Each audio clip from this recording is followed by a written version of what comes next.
Las remesas, ¿qué sería de México? ¿Qué sería de regiones enteras, de ciudades completas sin las remesas? Esas carretadas de dólares, esos miles de millones de dólares que llegan a nuestro país, que envían nuestros paisanos al norte del Río Bravo. Eso, Chabot, ¿cómo ¿Qué tal? ¿Cómo estás? está? Buenas noches. Muy buenas noches, Lourdes Mendoza. Lourdes, ¿Qué tal? ¿Cómo están? Buenas noches. Ricardo Rafael. ¿Cómo estás? Ricardo, ¿cómo estás? Gusto Muy saludarte. buenas noches. Igualmente, gracias a los tres. Ezra, ¿qué sería de México sin esos miles de millones de dólares que además van alcanzando récords y récords máximos históricos? A ver, primero hay que entender lo que es parte de un fenómeno que tiene una base muy clara, que es el hecho de que uno no puede retener a la población en México, no le puedes brindar los mínimos satisfactores y por eso emigran.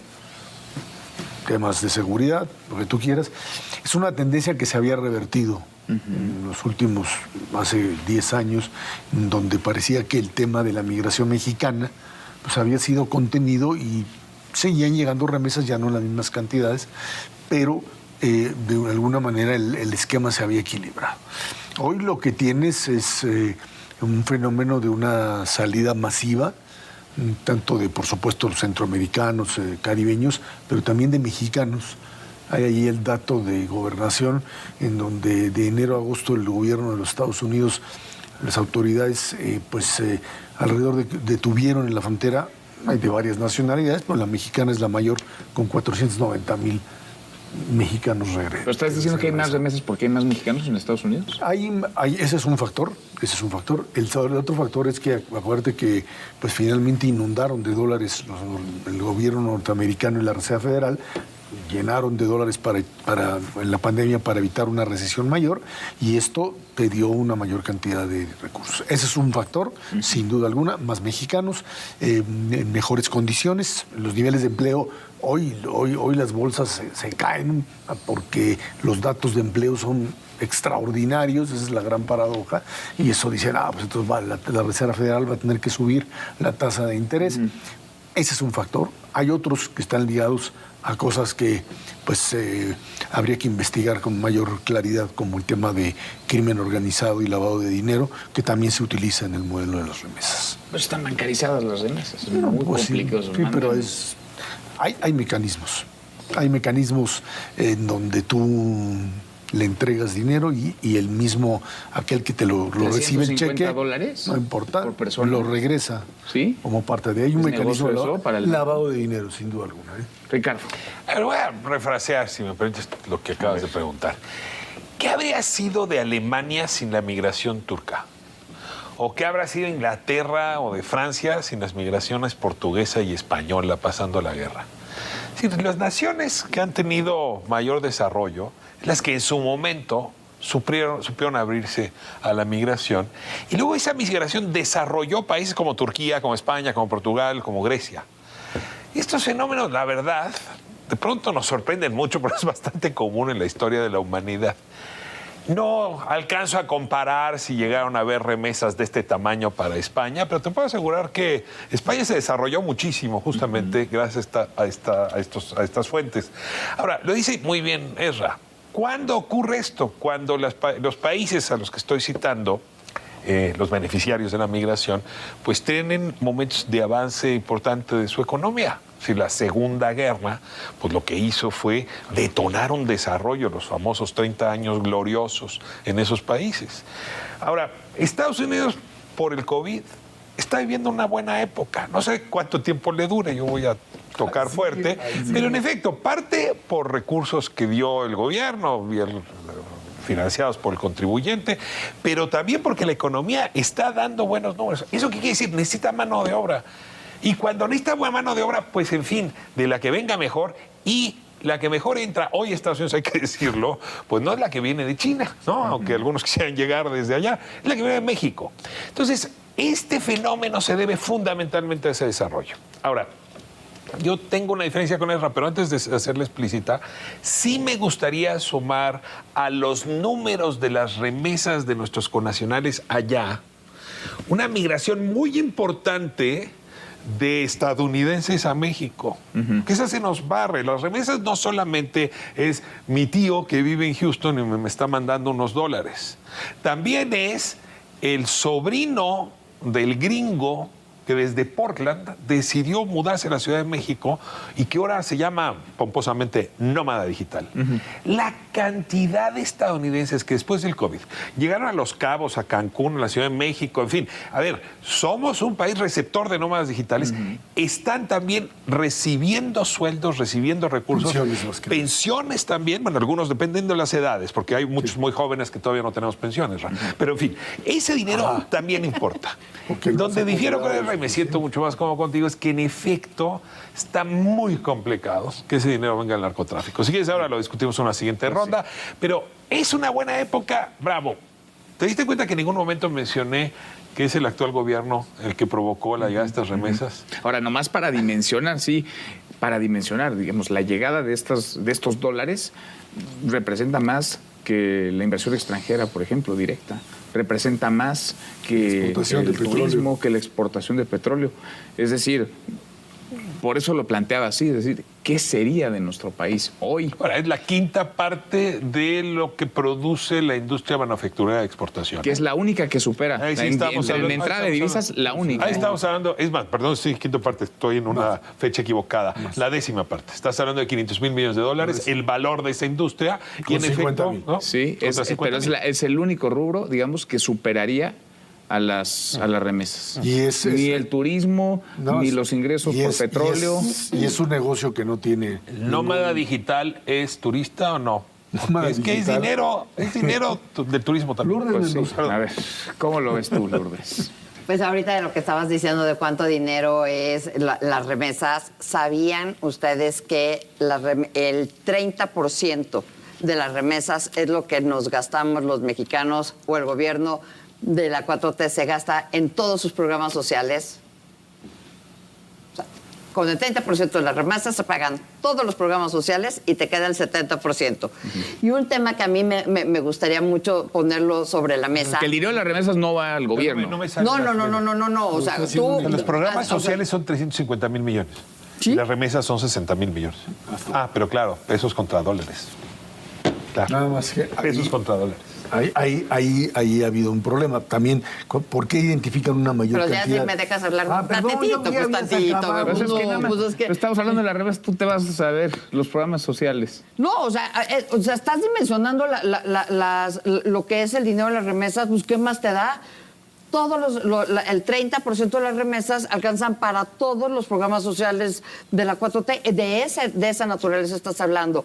Ahora bien, me gustaría también poner sobre la mesa el tipo de cambio cada vez se ha ido, ¿no? El precio apreciándose contra el dólar. Luego, es decir, llega también, sí, llegan los dólares, pero pues en pesos siempre son menos. La inflación todavía no ha cedido. Entonces la gente necesariamente, por los que se quedan, y era un programa que traía en su momento muy desarrollado el BBVA, Bancomer, en donde decían, sí, o sea, nosotros somos expulsores de gente, de mano de obra que se va a trabajar, pero los que se quedan, ¿qué pasa con la gente que se queda? Y la gente que se queda hoy necesariamente no son comunidades que vivan mucho mejor de lo que vivían antes, pero hoy tienen o reciben menos dinero y les alcanza además para menos cosas. Entonces, hoy se mueven un poquito el tipo de cambio. Cuando estabas diciendo tú de que el pleno empleo, me acordé de Greenspan. ¿Se acuerdan de que en las mañanas veíamos si Greenspan iba a la Reserva Federal con el portafolio grueso o delgadito? Y entonces decíamos, ¿va a subir o no las tasas de interés?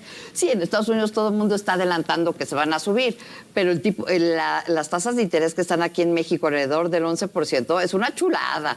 Es decir, esto de cómo se apreció y se depreció el tipo de cambio, nada más es una cosita de unos días. Pellizquito. Pues sí. Es un pellizquito. A ver, decías, es el tema del lavado de dinero. A ver, es que ahí hay dos factores. Porque hay muchos candados. Uno es el dinero que entra específicamente. No es que sea una parte significativa, pero sí es un instrumento que han utilizado.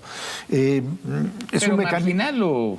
Es un mecanismo, bueno, pues para el crimen organizado es un elemento importante, porque lo que hacen es básicamente pues hacerse llegar de gente a la cual reciben cheques por determinada cantidad, los cambian. ¿Cuánto puedes mandar? No importa. No, sí, ¿cómo no importa? O sea, no mandas 2 millones de dólares no importa. en remesas. Sí, pero ese sistema, o sea, en este mundo de una remesa de esta magnitud, cuando tú ya estás hablando de un crimen organizado que puede intervenir, es algo que tienes que manejar como parte del tema del lavado de dinero. Y hay que recordar que son agencias, no son los grandes bancos los que hacen las transferencias, sino son básicamente cierto tipo de agencias que tienen capacidad pues, de moverse en un mundo mucho más, llamémoslo así, clandestino que lo que sería la banca institucionalizada. Hay que tomarlo en cuenta, no estoy diciendo que es fundamental y que todo esto es... Pero sí estamos en que hay muchos candados, hay muchos registros. Sí, pero se pasa. Hay nombre y apellido de quien envía, de quien recibe. Y quien recibe y quien al mismo tiempo ha dicho abiertamente que a mí que no me checa que pueda dar la... Pues sí, ahí están, ¿eh? A ver, la mayor parte del dinero que se mueve en estas organizaciones es en efectivo. O sea, no entra al sistema financiero. Antes podía entrar, ¿eh? Si nos regresamos a las épocas de Salinas, por ejemplo, los años 90, los candados eran bajos. A ver, vamos poniéndolo. Tú necesitas una persona que envíe el dinero, deja su nombre, otro que lo recibe, y no puede pasar $350. ¿Cuántos sujetos de cada lado de la operación no podrían poner su nombre y mandarse $350? O sea, ¿cuántos necesitas para llegar a 60,000 millones? Las autoridades ya los han, no estoy hablando de cantidades, pero ya los han identificado, gente que no tiene recursos, que recibe directamente el cheque y que pues le dicen, nada más tú lo recibes, lo firmas, lo cambias y en ese momento tú me regresas a una determinada cantidad y te quedas con una parte. Así lo hacen, así funcionan. Yo también estoy de acuerdo contigo. ¿Cuántos? No sabemos qué magnitud es, pero es cierto. Lo que también es cierto es que en el Banco de México se sabe a dónde llega. Es que eso explicaría el crecimiento. No, pero es que no estamos diciendo eso. No estamos hablando de la presencia. Ahora, para explicar el crecimiento, el dato que daba Lourdes me parece bien importante. Es decir, tú traes una apreciación de ¿cuánto? ¿12, 13%?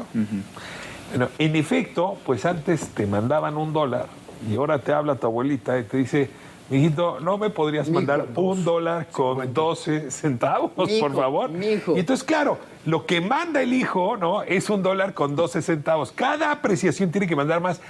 Porque de la otra, la abuelita pues se ve afectada. Entonces, la apreciación sí es una de las explicaciones de por qué traemos remesas récord, digamos, según los datos anunciados por Banco de México esta semana. Que supongo que por la coyuntura esa es la pregunta principal. Y el otro lado, y porque en el otro lado el tema del dinero está fluyendo enormemente.